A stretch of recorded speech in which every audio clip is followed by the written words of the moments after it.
Do you know your salon's origin story or the roots of how your salon got started? And does your staff know the story as well? On today's episode, we're going to talk about why that is super important. And we're also going to tell you a little bit about Doug and my backstory, all on today's show. Salon owners are some of the most amazing people on planet Earth. The only problem is sometimes their hearts are so big and they give so much of themselves to their staff and guests that it creates unintended consequences. Our goal is to change the industry by elevating the way the rest of the world sees salons, spas, and barbershops and give it the credibility that it truly deserves. This is the Salon Owner Evo Revo Show. Welcome to today's show where we talk about what's going on inside your business that got you to where you are. You know, so many people, I think, just kind of end up in business doing their thing and people don't really know the story. And Doug, we were just chatting about this and we said, you know, there's some really incredible stories of salon owners that have kind of come from somewhere that was not the best place on earth and have just really made an amazing business, made an amazing life for themselves and do some great things. It reminds me of a story. And good morning, Doug, by the way. Good to see you. Good morning. Good to be here. Good to be here. Glad to have you guys on. Do me a favor. It is if you're on for the first time, it is Blur's Day, officially Blur's Day. Check out Doug. You're rocking your Blur's Day. With your jacket on, it just says Erzda. Yeah. But yes, Blur's Day. We saw some of our clients. Shout out to, I should probably pull up who they actually were. Shout out to some friends of ours that were rocking their Blur's Day shirt today. By the way, quick plug, because I got a plug. If you guys want a Blur's Day shirt, you can head over to highperformancesalon.com/gear and grab yourself a Blur's Day shirt. Because, sometimes those days blend together, right? But one of the things that we've Doug and I have talked about is that salon owners usually have some really incredible stories of why they got up and operational. Why they do what they do. And there's some really powerful stories. In fact, I was mentioning this to Doug earlier, is Doug, one of the gals I knew a long time ago, her name was Ralphie. I don't know if Ralphie ever listens to our podcast, but if you do, Ralphie, you'll know this is your story. Hopefully I do it justice.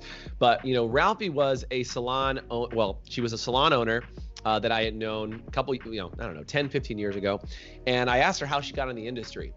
And, it's kind of a fascinating story is that she got in a spot where she ended up getting pregnant when she was 15. She had come, she was born from somebody else who got pregnant when they were 15 or 16 and just really didn't grow up in an extraordinary life to speak of. And when she was, I think, 16 or 17, she was walking around. She said, I was smoking in a parking lot, blowing off life. And somebody dared me to go in and grab an application from the cosmetology school. And she said, on a dare, I went in and grabbed an application just to shut my friend up. And I ended up going to cosmetology school. And through cosmetology school, made enough money to raise, she had her kid. She's like, I raised my kid, I got an apartment, I eventually bought a house, then she owned a salon, and now she works with all these other stylists. And she just, she created an environment for all these other stylists, no matter what their background was, to come together and actually make a living. And she was making great money, and she was doing some incredible stuff, giving back to the community, a big part of the business community in town. And had you had met her, you would have never known that was part of her backstory. And backstory is such an important part of kind of how you operate and what you do.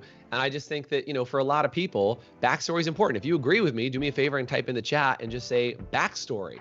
Because I think understanding that is a really big deal, not only for you to be able to tell clients and customers kind of what makes you in that process, but also to have your staff. Because I think, Doug, for crying out loud, if she shared that story and said, that's why I want you to be successful, doesn't it change the conversation from like, I'd really like you to sell more retail, or I hope you get some more guests? Like, it just changes the entire dynamic of like, I want you to be successful so you never have to rely or depend on somebody else, because you deserve to be better in this situation. Yeah?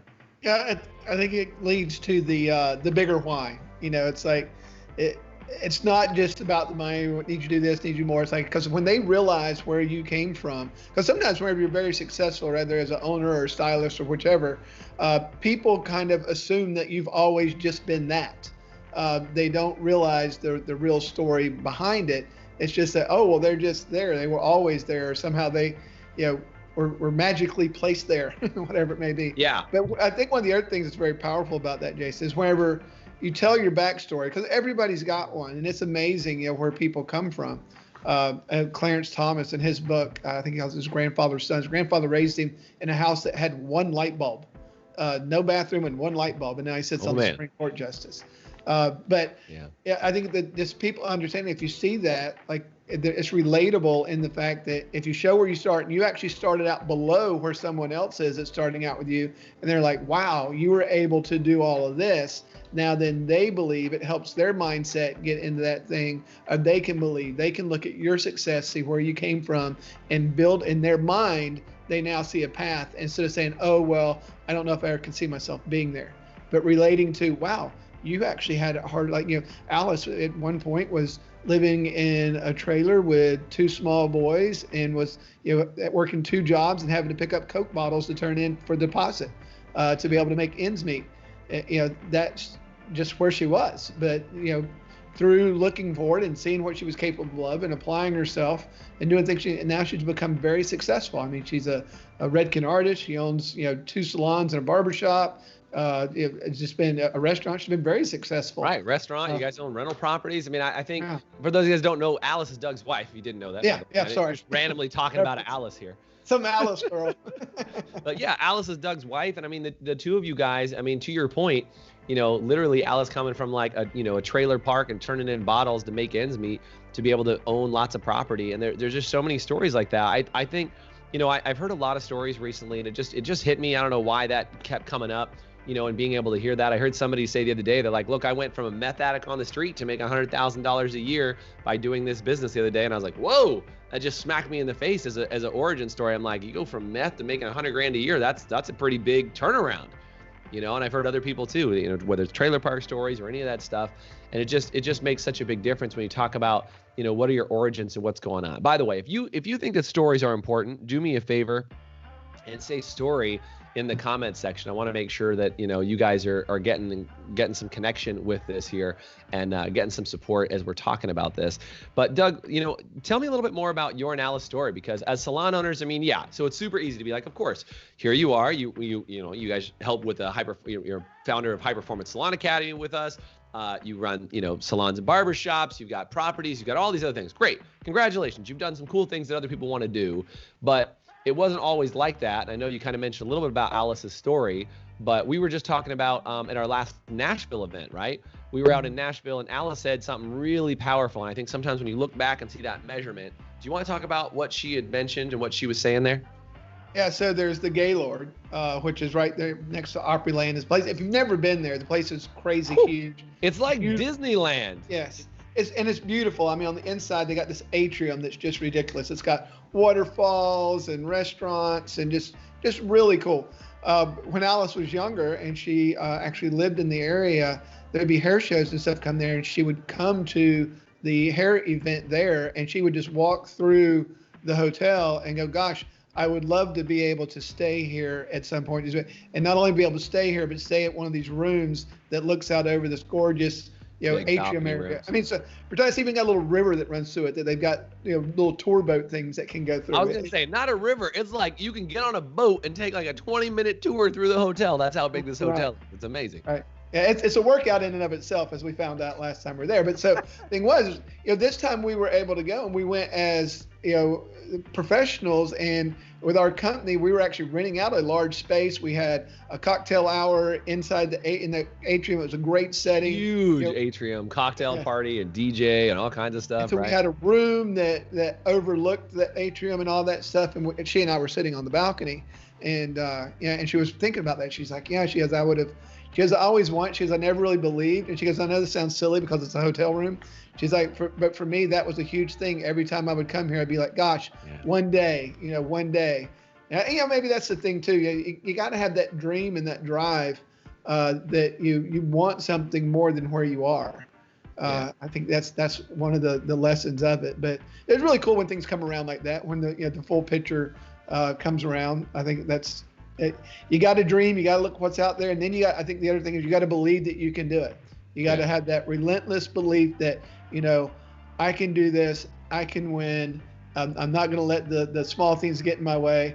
And I think that's huge for people coming up. I mean, people need to see that that path is there. I mean, that's the great thing about America, in my opinion, is that people can come.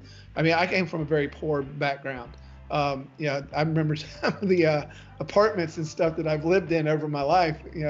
hoping that the power and the water is going to stay on, those types of things. But I think it's cool for people to be able to see. It's like in our business, in all of our business, in restaurant, in the salon stuff, we talk, and they're like, what?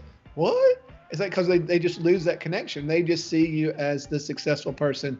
They don't see you at that thing where you started. So, Yeah, so what about you, Jason? What are give us some of your, where you came from, what your. This is, it's kind of an interesting thing is I would say I didn't grow up in look, I think my parents did an amazing job of raising us and doing things. And I definitely wouldn't say we grew up in a poor situation, but they're definitely hard times. And I think that, for a while, like when my parents got divorced, and, I'm a super positive person, Doug. I don't live in like everything is negative land, but like when you talk about it, like, when I was 8 years old, my parents got divorced. My dad wanted to keep the house. And so he ended up, like, we did buy a trailer, put the trailer on the property so we could rent out the main house so that he could still own the property. And so he lived in that house. We, go down and visit my dad and stay in a trailer down there, things like that. I mean, that's the closest to living in a trailer that I got from that framework, which is part of it. But I think that, the thing that I really experience is the dream piece, right? Is I got exposed to doing things. And I'll tell you, one of the things that was really, really big for me is that, I had family members, a little more aspirational, is I had family members that would travel all over the world. Is I had my grandparents would literally jump on planes and they'd come back at Christmas and they would come back with these amazing artifacts from like Africa. And they'd be like, oh, here's a cool shield and this thing. And they'd bring back all these amazing souvenirs. And it always was like, man, one day that'd be a really incredible thing to be able to do. And so for me in my life, I was like, look, if I'm going to be able to do things like that and able to travel, and my grandparents would kind of give me these like teaser trips. Like, I got to go to New York when I was 16 years old. And when I graduated high school, my grandma took me to Europe and she was like, hey, check this out. This is an amazing place. You should go back. And I think for me, where, it wasn't like I came from being a meth addict on the street type of deal. That wasn't my jam. But I came from like having these big goals of saying, look, there's some really cool things that are available to you in this world if you work hard for them. And so for me, one of the things that I was able to do is pay for my own honeymoon. Like my wife and I paid for our honeymoon to go to Europe and spent 2 weeks in Europe, which was something that we paid for on our own. Somebody didn't buy for us. We've since gone back and done lots of family trips where we've been able to go and do things on our own or get paid. Like, for crying out loud, I almost lost my marbles when I got paid to go to Paris and do a big event for L'Oreal. And like, just my whole lifestyle has been set up in a way to say I was kind of given like little tastes of opportunities like that, and to be able to go in that spot was really cool. And Doug, one of these that, like, I hit like a life goal of all life goals about a year ago, is that I always thought it'd be cool to set up these big fun adventures. I've been setting up like small adventure races and all kinds of things in my life, so much so that when I started this company, 12, almost 13 years ago now, I called it Business Adventures, because I'm like, one of these days, we're gonna be doing so well, right? We're gonna be doing so well that we'll be able to go on like once in a lifetime epic trip style adventures. And Doug and I were sitting down one time at dinner, and we're sitting down at this super nice restaurant. I don't even remember what it was, but with our clients, we were sitting down, and we said, what is it that you guys want to see more of?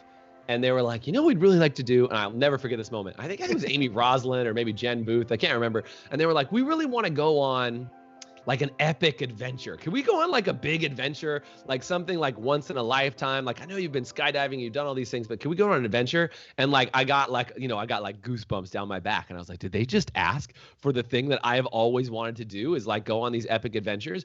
And I went to work. And as you know, Doug, we planned out last year our first ever high octane adventure, which was an epic adventure. We went out and ended up going rally car racing for an entire day. We came back. We had a personal development morning with a couple of good friends of mine, or of ours really, Shane, and also George, who came out and worked with us in the morning. And then we did our wild card adventure, which was a surprise they didn't get to know about until the second day.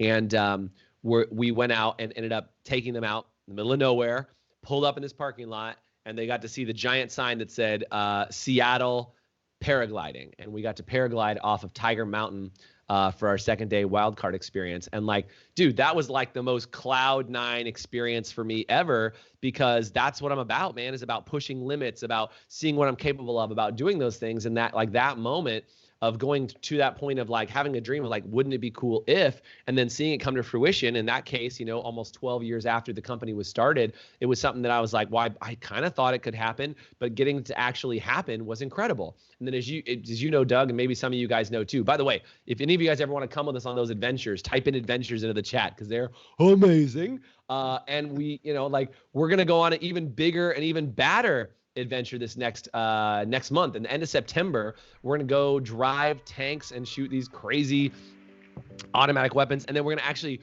crush cars. Like we're going to drive, like we're going to take a tank and drive over cars. I never thought in my lifetime I would ever do something like that. And I think, you know, there's an origin story, like we have some juxtapositions here of origin stories, right? There's one origin story, which is like, I came from nothing and created this thing. The other is, what's the dream? You had a dream, it only existed as a thought in your mind, and it became a reality. And I like to live in that space because I have a hard time ever painting a picture of like my life was so bad that, but you know, I'm sure there's plenty of things, right? I got plenty of sob stories in my life, but I like to live from the, you know, there was something that I had an idea for and turned it into something amazing. And same for you, if you're listening to this podcast right now, is you probably have been given a dream. And I just feel like you wouldn't have been given the dream if you weren't meant to create it. Now, I know that's a big statement because a lot of people are like, well, I had a dream that I'm supposed to own a yacht. I had a dream that I'm supposed to, whatever, travel to every country in the world. And I'm like, yeah, if that was thrown in your brain and it's in there, what that means is the first step towards creating something like that is thinking about it and then starting to put a plan in place and starting to reconfigure your life to go down that path of creating that dream. Maybe it's having a 10-person salon, or maybe it's having 10 salons. Right? Maybe it's being able to have real estate, or, you know, be financially independent of somebody else or something else, or, you know, like being able to buy your parents a dream home that they never thought they could be in themselves. Like, you got to figure out what motivates you. And I think this is the point I want to really hit home on here, is that when you understand what motivates you and what drives you, it will motivate others just by talking about it. Yeah. Is like, yeah, Elizabeth on here, by the way. She says, pick me. I assume that means you want to come with us, Elizabeth. She's like, take me to go shoot the guns and take tanks. And if that's not your speed, it's all good. We can do we'll do other adventures. But I think when we went to Dirtfish, by the way, that's where we did the rally car thing. That was amazing. If you ever get the opportunity to go visit those guys out there, that's a great setup. So it's a blast. Yeah, I mean, we've had a lot of people who said they want to go back and do Dirtfish again. They're like, if you do that one again, I'll go do it. So we'll see. We might start doing more adventures during the year. And I'm pretty sure, Doug, I could twist your arm to go out and go run dirt rally cars again. You'd be okay, right? Oh yeah, I'd love to do the 4-day thing. I know they do 1 day, 4 day. Big plug for Dirtfish, by the way. Those Dirtfish guys. Tell them that the crazy salon owner guys sent you over there. That's a good day. They'll remember us. Yeah. Oh, they will. They will. And by the way, if you think about it, we were able to marry all of the missions together. Like, my personal mission as an individual is to help people see what they're truly capable of. Okay, I'll say it again. To help people see what they're truly capable of. Like, that's just been me and what I'm about, and like what everything that I do is in that space. So when I help people from a personal development or just teaching them in general, is like, I believe that you have so much more in you that you're not giving, that it's silly if you just get a taste of it. And the way I've experienced more of who I can be as an individual is by doing experiences that stretch me. I think it was Sherry Doss over at Redken said to me, she said, Jason, I think you have a death wish. And I was like, what do you mean I have a death wish? And she goes, you know, you walk on fire. Like, I'm a certified fire walking instructor. Like, I go and jump off mountains and jump out of planes and, like, you know, do all kinds of crazy stuff. She's like, you got a death wish. And I'm like, no, I don't have a death wish. I want to experience life to its fullest. That's my wish, right? Is that if I just stayed in my house forever and like watched TV and kicked it and, you know, went and did my job at the state, no offense if you work for the state, but you're probably not listening to this podcast, is that if I just did my job at the state, that's not living the best life that I possibly can. And it's definitely not seeing what my limits are. And so when I do things like the rally car, you know, the Dirtfish experience or any other stuff, it's really about testing my limits. And if you're somebody who likes testing your limits and seeing what you're capable of, do me a favor and say test your limits in the chat and just put it in there. Because I think for so many people, it's like I get a big kick out of that, man, about getting that opportunity to test myself. Because, you know, Doug, it's like, you remember when we were up on top of that mountain up on Tiger Mountain, and like you guys didn't even hear this story. We're up on top of the mountain, right? We had just hiked to the top of this mountain after this grueling 2,000 foot ascent hike to the top of this mountain. We get to the top and they go, "Hey, look, I don't think we can jump. There's not enough wind. If we run, I don't think we're gonna make it, and so we'll just go plowing into those trees." You remember that conversation, right, Doug? Oh yeah. Yeah, it's a little disappointing. We get to the top of the mountain. We've plugged it out. We got 12 clients with us, and we got all this stuff, and they're like, "We're not gonna be able to make it." So we're gonna turn around. They're like, "Get in the bus, get in the bus." They drive us across this thing to try and like get us another spot. I'm like, no, go back. And then they look at Doug and I and they go, "Okay, I think we can do it. If you go right now, I think we can do it. But we can only take the two of you." And we're like, "Oh, great." Right. So it's just gonna be like, don't get me wrong, I'm excited to go, but I'm disappointed that we have all these other people who are looking to go and they don't get to go. And so they go, "If you guys can run really, really fast, we can take you off this mountain." So Doug and I suit up, gear up, strap to our friends, and run off the mountain. Doug and I take off. And then one by one, we start seeing one of our clients, then another client, then another client. And I will say, we didn't get everybody off the mountain. And I know there's some people who are still bitter about that. I know they're out there.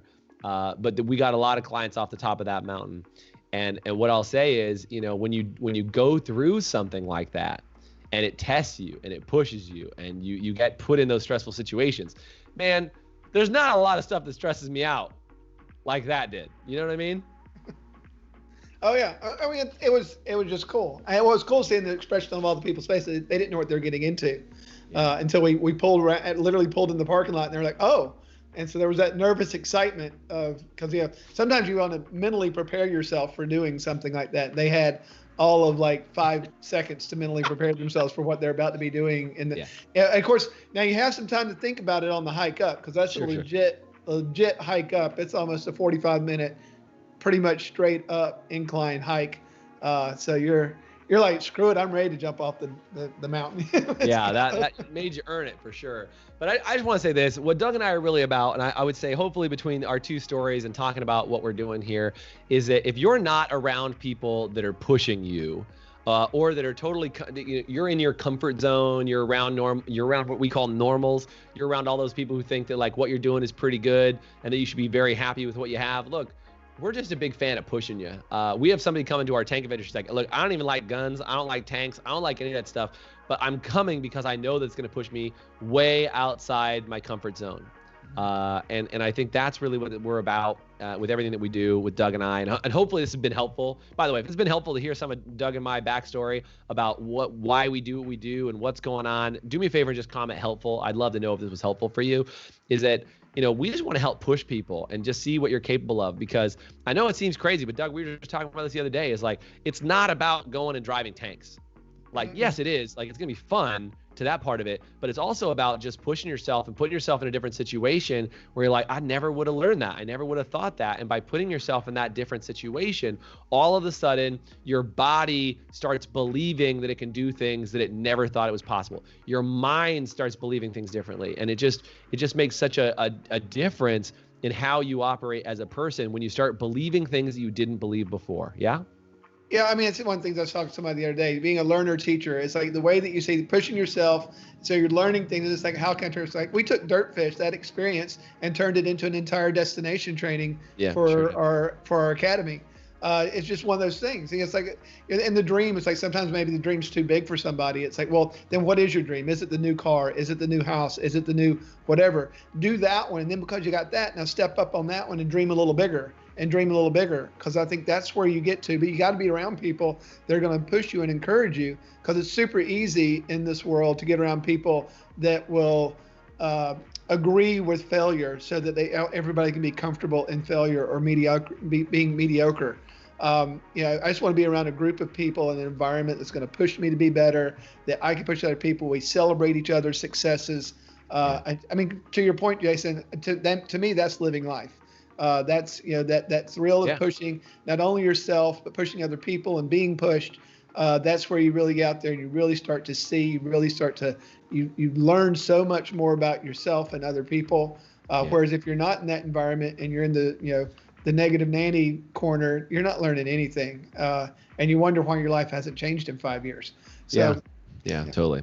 And I think now more than ever, in this time of COVID, where things are totally different and people are still trying to figure out where they fit into this world, I think having dreams is one of the most important things. So remember this as we wrap up the podcast today, that your dreams, when delivered on, right? When your dreams, when achieved or when delivered on, become your origin story. And make sure that you know your origin story and you share it with people, and you also share it with your staff, because the more people that understand your origin story and understand what makes you tick will be magnetically attracted to you inside your business and inside your salon. And it will help you recruit. It'll help you gain clients. It'll help you understand yourself better. Steve on here says, create more fun than I ever thought possible. And that's it, man. Like the deal is, and I'm totally going to steal this, Doug, from Mike McAllowitz. Because he said the goal is, or no, was it Mike? No, it wasn't Mike McAllowitz. Sorry, Mike, I'm giving you credit for something that wasn't yours. It was Garrett Gunderson that we talked to the other day. He said, here's how life should work. Most people are trying to figure out the rules of the game and then play the game to win. He said the way it should work if you're a business owner is that you should write the game, write the rules, play your own game, and always win. And that just blew my damn mind. It blew my mind. And I was like, that was it, man. Is that when you write the rules for your own game, like you make up the game, you make up the rules, and then you play the game to win. Like that's what we're doing. Is when you dream something, you're going, cool. What's the game? How would I set up my life so I can go on these epic adventures? How would I set up my life so I can help make other people successful? How do I set up my life so that I push others to be around us in a greater way, and just surround myself with, ambitious people who are willing to do things that most people aren't, and it makes such a massive difference. So again, thanks for joining us on live. Thanks for listening on the recording. Do me a favor, if you haven't subscribed to our show, subscribe to the show. I think we're all right. I think it's a decent show. You should probably check out more episodes. Go back and find more episodes at evorevopodcast.com. Doug, as always, thanks for being on today. Catch us every Thursday, 8:30 Pacific, and we will see you guys next week. Thanks, Doug. Take care, guys. Good to see you. Thanks for listening to the Evo Revo podcast. If you liked today's episode, please subscribe, leave us a review, and you can always get more information, including show notes and the video episodes at evorevopodcast.com.